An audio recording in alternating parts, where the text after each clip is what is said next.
And so I broke this down so that people can clearly identify what their problem is. A lot of people don't know really what their, and I know that sounds odd.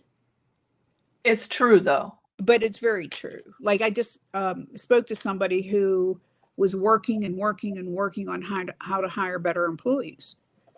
And so when I looked at the data, when we looked at all her information, her problem wasn't who she hired. Her problem was retaining them in the first 2 months. So then we switched her problem to how do we retain employees? That doesn't mean they didn't still have to look at hiring good employees, because that's critical.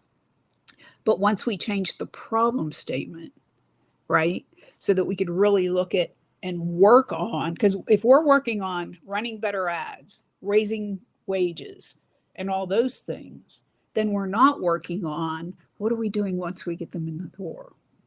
So identifying clearly what the problem is, and then what's the root cause of the problem, and then what's the impact of that problem.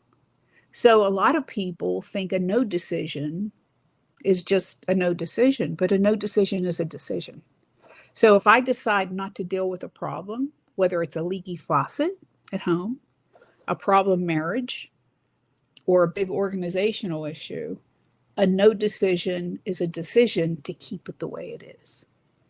So we look at how does that problem or issue impact the customers, the company, if you have employees, the employees.